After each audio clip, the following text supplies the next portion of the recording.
Hi there guys, after 14 hours of land travel, we finally arrived here in Sagada. Close your eyes for a minute, close your eyes for a second, I won't change my mind. With this 30-minute vlog, allow me to take you to 11 beautiful tourist attractions here in Sagada. Can you let me down? Our first destination is the Banaue Welcome Arch.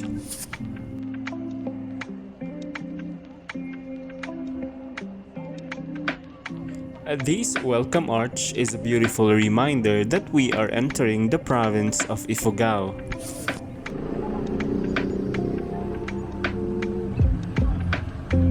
I've been here many times before, but now I guess it has become a major tourist attraction because stalls of souvenir items has been placed in which I've never seen this one before.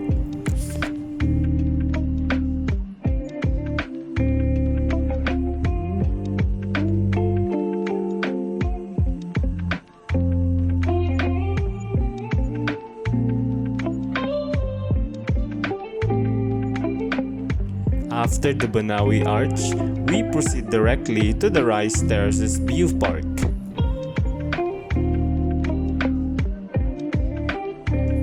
From this view park, you will see one of the striking rice terraces scattered all over Cordillera region and were considered unique man-made architectural masterpieces that are carefully hand-carved on mountain slopes that form a giant ladder steps like stairways to the sky with its origin that can be traced back thousands of years ago.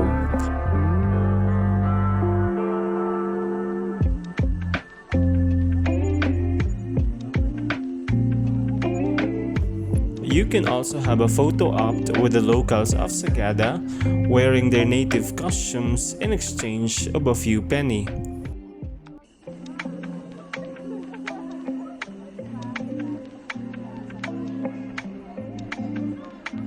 While Batad, Mayuyao, or Hongduan in Ifugao are among the popular sites for these wonders, Sagada has its own share of magnificent landscapes, though smaller but still an amazing work of human art.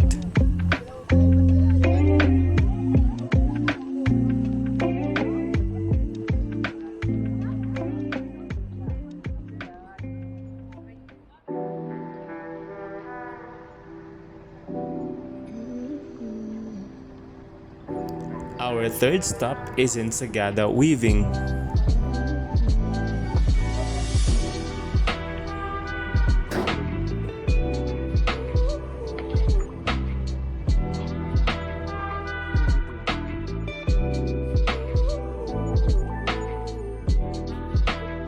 As I roam around the area, I check where and how their local products are being made, and I found this area in which I asked permission to take photos and videos while the workers are on a lunch break.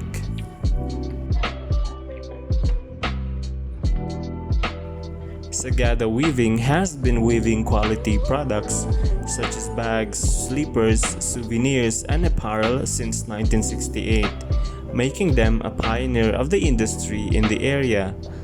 Many residents work here and it is said to be one of the largest employers in town.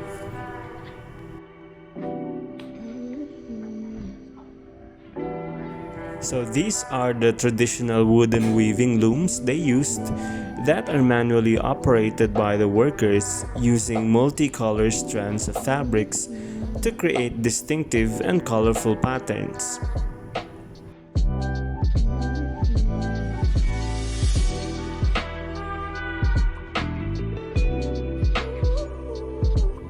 Unfortunately, I was not able to witness how they do the process, aside from the fact that taking of photos and videos to the locals are strictly not allowed in this area.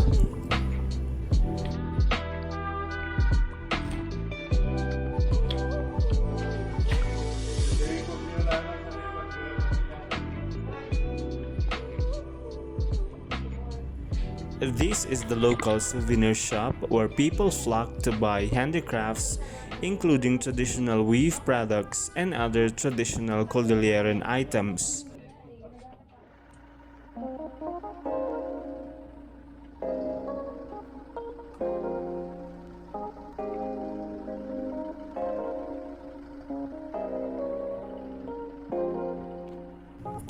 Our fourth destination is here in Sagada Pottery, where I had the chance to try clay pottery making.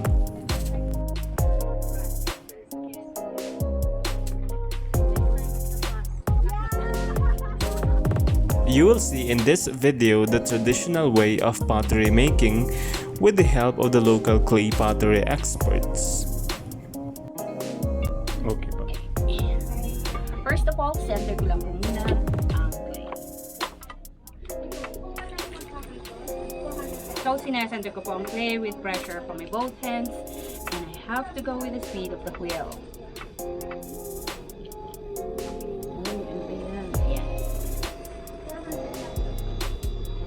So, I'm centering the clay. Yan. Kapag ang pinaka-basic shape na gagawin natin ay cylinder. So, before we can make any kind of shape that we want, may it be a vase, a bowl, or a mug, cylinder pa po muna ang unang-unang gagawin. So, to do the cylinder, we put a hole in the middle. Palalawakin natin siya by pulling the clay towards the side. Dito naman po, with controlled pressure from my both hands, I'm going to compress the clay together. Tapos dahan-dahan ko, iakyat sa taas. One more time. So, kailangan po, ang kamay ko po ang magko-control sa clay. So, ito na po ang cylinder natin. Ito pwede na itong maging pot. But we are going to reshape this for us to see how far the clay goes. So, ang gagawin ko dito sa pinakailalim, I'm going to push it outward slowly while pushing and pulling my hands up. I'm supporting my left hand with my right hand outside. Here in the middle, I'm going to push it inward, slowly pull it up, and then tutulak ko siya palabas at the top to make a flower vase. At kung gusto naman natin maging water container, we can just put a spout like that. So, ang ginagawa namin dito, ini-air dry namin siya for 5 days. After 5 days of air drying, kapag leather dry na po siya, babalikan namin siya. One of the lady workers demonstrated at first, and she encourages us to try, so I volunteered. Okay, now widen it by pulling the clay towards the side. No, yan, widen. Wala pong pressure sa outside fingers. Slowly remove your hands. Remove na po muna. Kapag mag-widen po kayo, huwag kayong magtusok pababa. Kasi malapit na siyang mabutas. Okay, may I hold your hands? We're going to do the cylinder. So, dito sa loob ang isa. Magkatapat dapat to, sir. And then slide it up. No pressure from both hands. One more time. Up, up, yes. That's your basic shape. That can be a mug already. But you're not going to make a mug. Ang beginner shape natin ay mangkok. Okay? So please keep your thumb. Straighten. Put it inside. Inside. Ang gagawin ni sir. Okay, gagamitin mo is this part, not this part. Okay? So you are going to push it out slowly while pushing, pull it up to the tip of the clay. Hold at the very, very top for 2 to 3 seconds. Ay, bakit mo ginagamit yan? Kinokontra mo yung pressure. Then left mo with your right. Okay na gamitin to, pero walang pressure. Ito lang mag-pressure. Okay? One more time. Start at the very bottom, sir. Push out. Dahan-dahan. Aakyat. Akyat. Hold. Release. One more time. Ibuka mo siya talaga. So, if you widen. Para magkasya ang siniga. Good for. Hold. Release. Ito yung binuka mo. Sa baba, hindi ka nag-start. Dito po. Nakarating lang. Dito po. Up, up, up, up, up, up, up, up, up. Diretso yan sa taas. Huwag kang bababa muna. Ayan. Tapusin mo. Slowly release. Okay. That's it. Ang ginagawa ko kanina is you're pushing the right and you're pushing your left hand. Okay. One more time. Kaya dito lang. Ayusin lang natin yan. Up. That's your mangkok. Controlled pressure, sir. Hindi soft, hindi hard, controlled lang. Ito na yung Ayan na po. Take a picture with your master. Yung mararating ang dyan sa taas.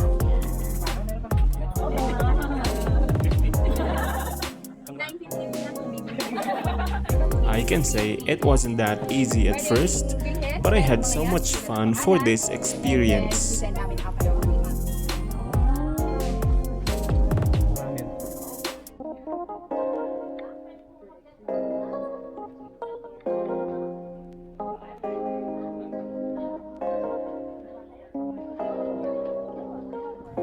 You can also buy from their finished handmade products that are being displayed in this area.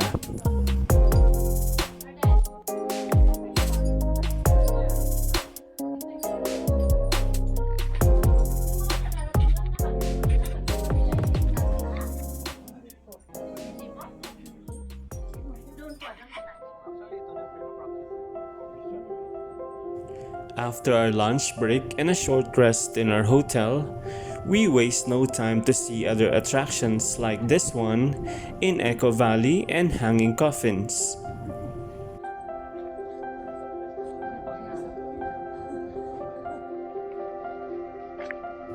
These two destinations usually go together because once you pass by this cemetery, a 5-minute walk will lead you to the Echo Valley.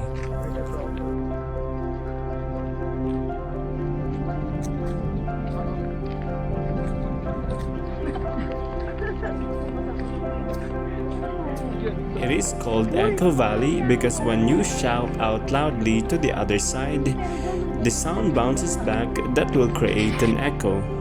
Although during our visit, we are warned not to make some noise anymore. Because we need to respect that there were hanging coffins ahead of us and a relatively modern cemetery behind.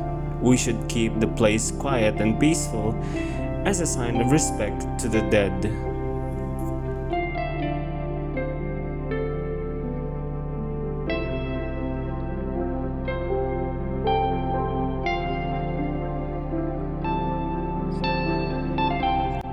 This valley is a wonder in itself. The tall pine trees standing like sentinels of the dead, the deep cliffs that seem to invite us to walk down, and the limestone crag that rise gloriously from the ground.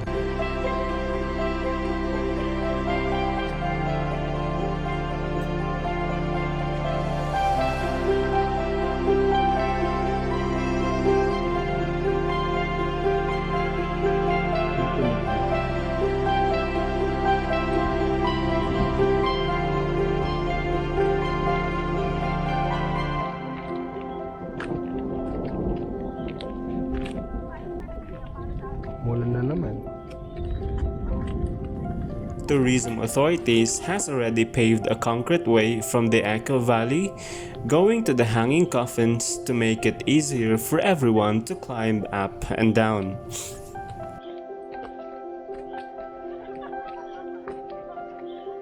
This is the elevated part where you need to have a queue in order for you to take photos and videos of the hanging coffins.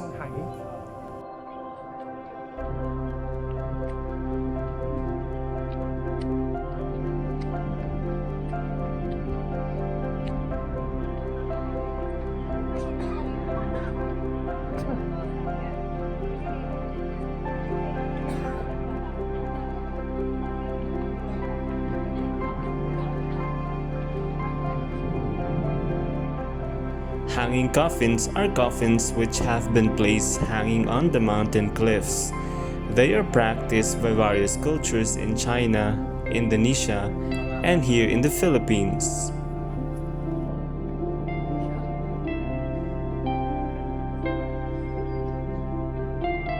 They are a form of an ancient funeral custom of some ethnic minorities. Coffins of various shapes were mostly carved from one whole piece of wood. Hanging coffins are one of the funerary practices among the Kangkanaay people of Sagada Mountain Province in the island of Luzon, Philippines.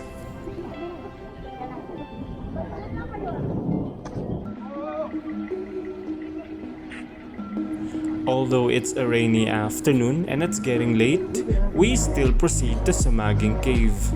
And this is our 7th and last destination for day 1. Magpabalik tayo kasi pa.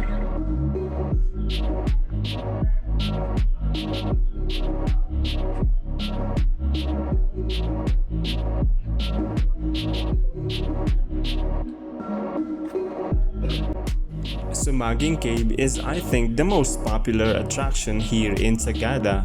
So you need a tour guide if you're aiming to discover what's inside this huge cave.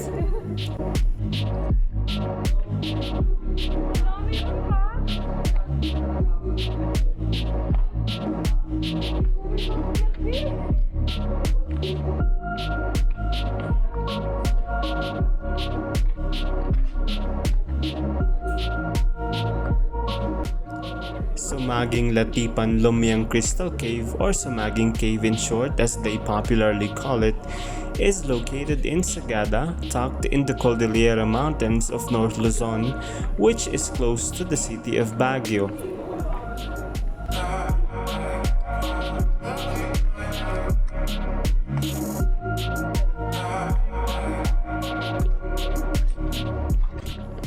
This cave is currently the deepest cave in the Philippines, with the vertical range reaching 163 meters from its mouth, and was used by Filipino guerrillas as a fortified refuge during the World War II.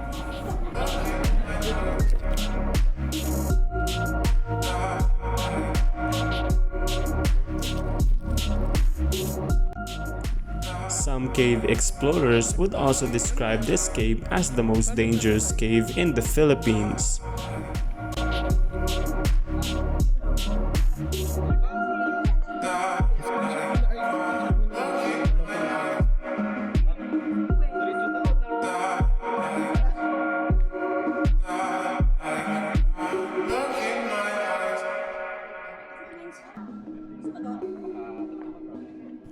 According to the locals, there are more than 60 caves discovered underneath the town of Sagada. Of all these underworlds, Sumaguing Cave has the biggest chamber, earning its nickname, the Big Cave. Inside are countless rock formations slowly shaped by nature over thousands or even millions of years.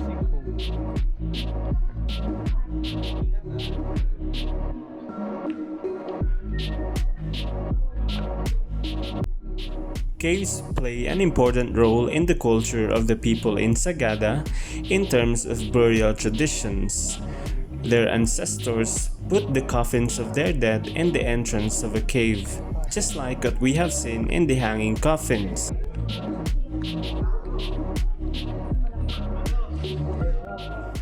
This kind of ancient tradition symbolizes protection for the souls of the dead. Since Western culture and Episcopalian belief is now more prominent in this region, this customary practice is now becoming obsolete.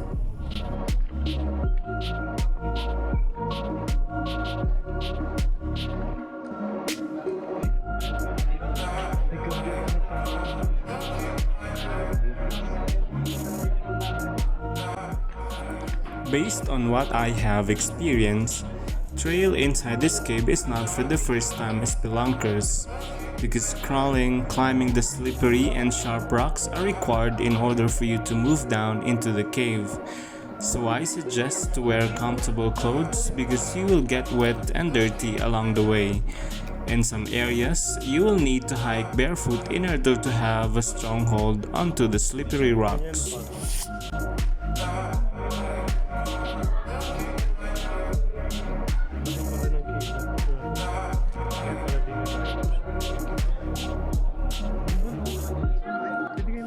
Sumaguing Cave has 6 gates. In there, you will have access to some of the most fascinating natural formations in this place. You may be able to see remarkable rock formations like the Curtain, the King and Queen, the Serpent, and other unique sightings.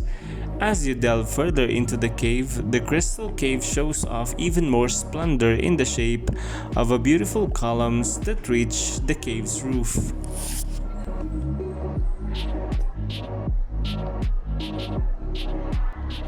There is a part in the rock formations where you need a rappel in order to move down to the bottom of the cave where the most beautiful stalagmites are located.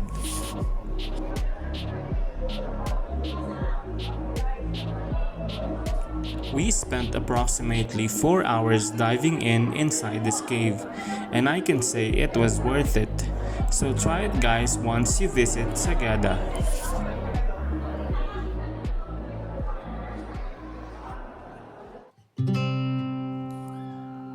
Day 1 has been an exhausting yet fulfilling day of adventure. Thank God for this enchanting scenery that signals the continuation of our Sagada adventure for day 2.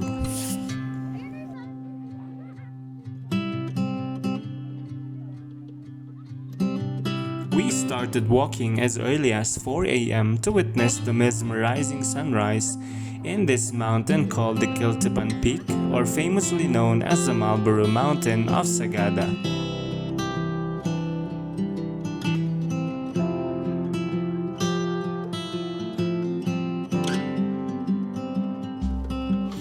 Upon reaching the summit, I gaze upon an ocean of white clouds embracing the hills, then revealing the golden sun behind the mountains of Cordillera.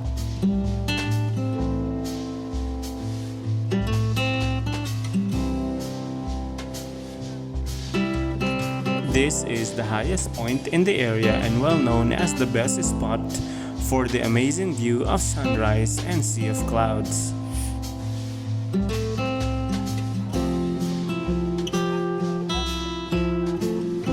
The mountain's viewpoint is at the height of 1,648 meters or 5,407 feet above sea level.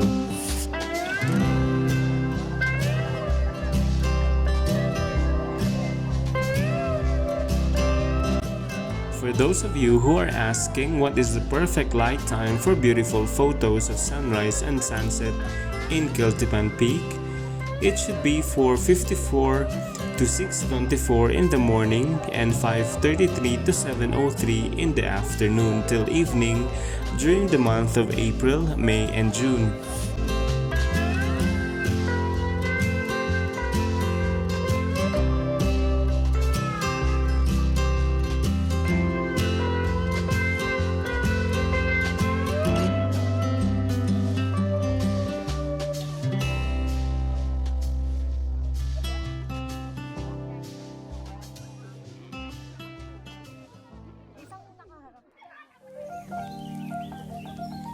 Moving on to another destination, we pass through the serene forest of tropical pine trees in which my imagination has been again captivated.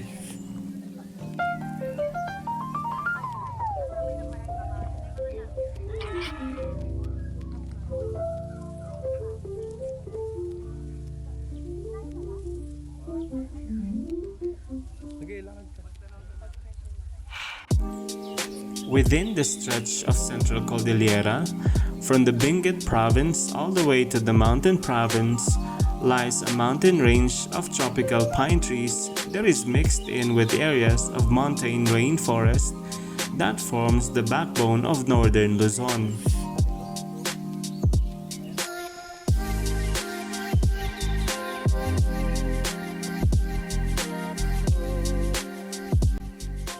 Tropical pine trees found in the northern Luzon Islands can grow and reaches a height of up to 40 meters tall and 140 centimeters in diameter. The trunk is straight and the crown narrow with short lateral branches.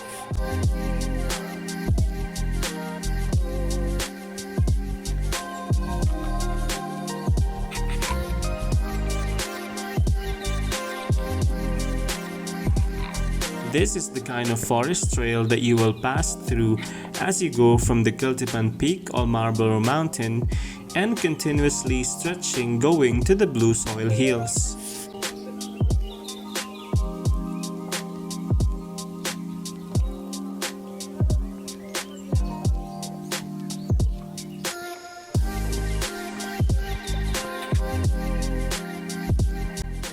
At around 10:30 a.m., we are able to reach this hill called the Blue Soil Hills, or Kaman-Otuk Hills.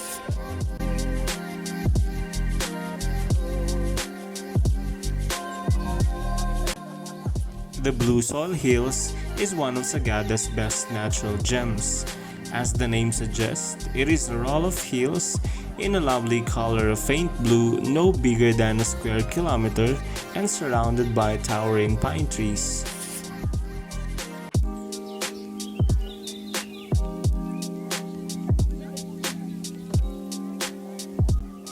This hill is a total magical scenery. It creates a great contrast against the usual pine-infused scene of Sagada. It was like a lake reflecting the blue sky or a foam of bluish clouds spread in the middle of a lush forest. It is easy to get lost in it.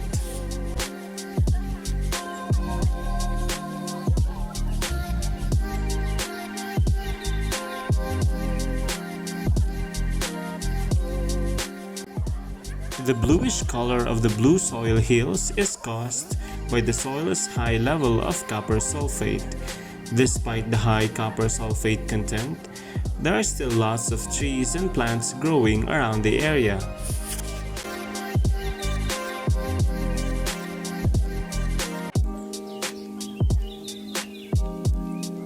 Probably it signifies that the region surrounding the Blue Soil Hills is still very plush and healthy, which I hope will be kept that way despite the number of tourists hiking in the area.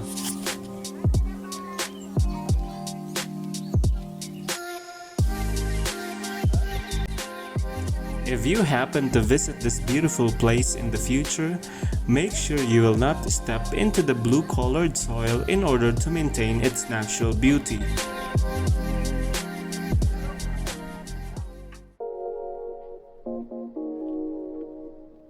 We are almost done with our tour, so we spend the rest of the hour wandering around the town of Sagada.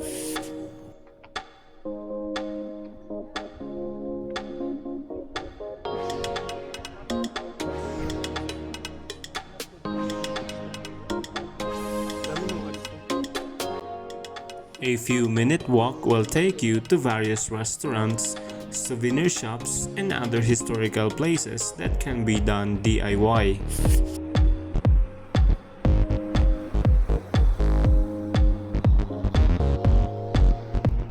Few of the famous establishments you shouldn't miss visiting is the Sagada Lemon Pie House,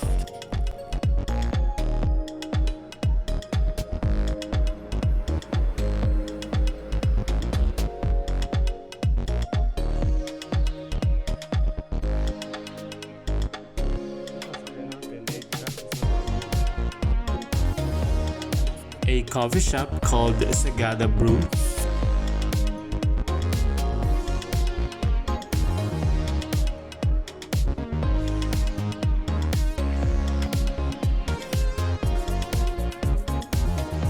and of course souvenir shops that offer lots of goodies to choose from.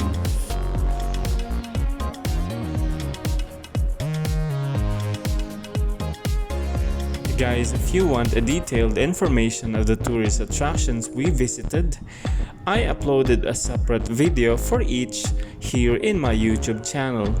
Thanks for watching and see you again on my next adventure.